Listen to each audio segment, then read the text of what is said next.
I'm just here to brag real quick that I'm so far ahead, evolved out ahead of everybody in this star reality, this solar system we're in. I've theoretically lived so many more cycles of energy pulsing from the sun, not times around the earth or times around the sun with the earth, because everybody can always claim that they're older than me that way. And yet, if you look at me, you will know that I'm so much older than the oldest man who's 100 years old or something.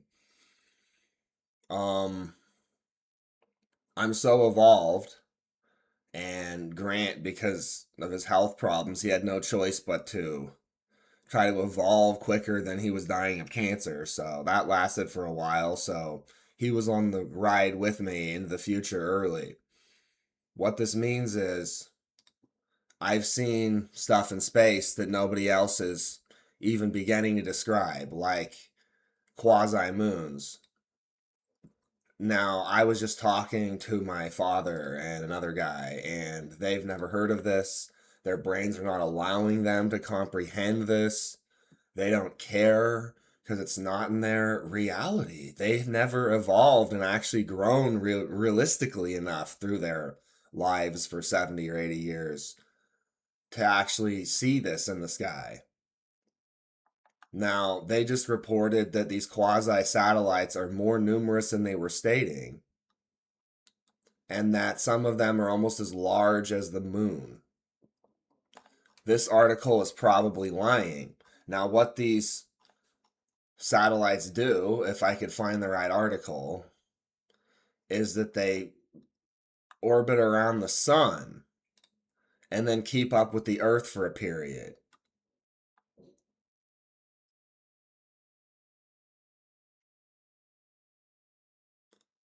Lagrange points. Now, here's another thing. So, separate from the quasi moons that are circling the sun close to the Earth, and then occasionally circle the Earth when the gravity pulls hard enough, whenever the Earth gets off from where it's supposed to be located in space. You see, it's not allowed to happen. The eclipses will happen, things will untwist, and the humans that have bet their rotted genetics on keeping the Earth dead and being zombies with bacteria are gonna die off. That's the whole strategy of the medical system: make everybody zombies, take them with you. So there's also Earth Trojans that are continuously at sympathetic magnetic points to our moon, opposite the moon and farther out from the moon, like on the dark side of the moon, out beyond it where we can't see barely because the moon's in the way.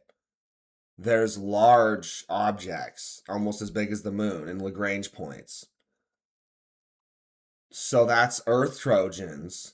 That's ghost moons that are also there.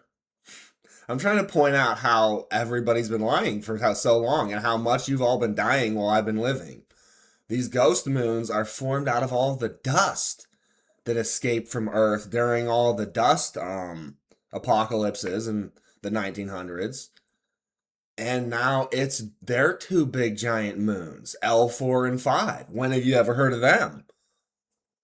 So that's ghost moons, other moons, mini moons, Earth Trojans, quasi moons.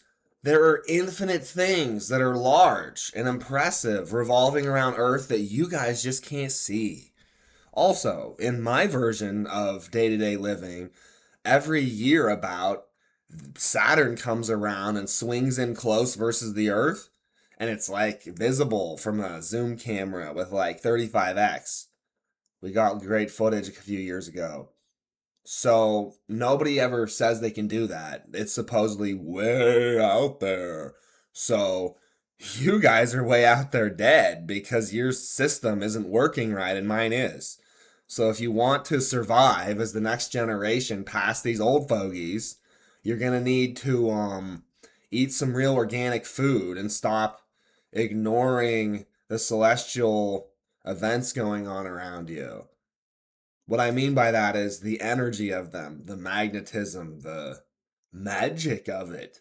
If you can't even detect that it's there, then your body is lacking incredible amounts of extra ionic energy, extra storage of energy in the battery bank of your atomics. You have no storage there. It's all been stolen by the hospital, by bacteria. So, facts. People born, some of them in the 1960s, some of them in the 1980s, some in the 2000s, some even in the 2020s, depending upon the genetics. Everyone being born now is the equivalency of immortal. They've evolved enough, they have enough data to survive different diseases that the hospitals keep making worse. So it's like a race, the old system, to try to keep the new system down and dying, and convinced that everything's going to run out and be desperate.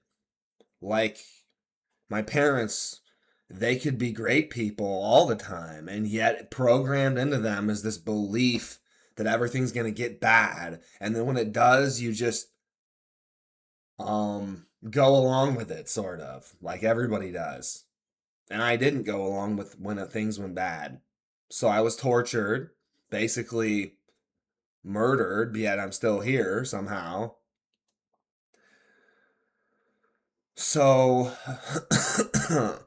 could it be that the people who murdered me couldn't really kill me because they're already dead and I'm so alive that I have all of these moons, all of these reactive forces to all of the horrible chemicals that the earth put off? In my version of reality, everything's healing. So, whose reality are you going to be in? You going to drift off into a quasi version, to reuse that word, of reality where your version of Earth becomes a ghost gas and you're just stinky radiation bacterial gas that floats out into a ball that's rotating around Earth, and then each rotation around the sun it drifts farther away until it's way out there, and it's just another gas ball out there that everybody ignores, and then it dissolves away and the bacteria dies. That's what you're becoming if you continue with your current strategy, which old people are locked in. They have no. It's like their momentum is streaking them towards the grave while they, you know, act like it's a robust feature of their lives. So let's not be like old people, and let's live forever and make a perfect world because we said so. And who cares what they said?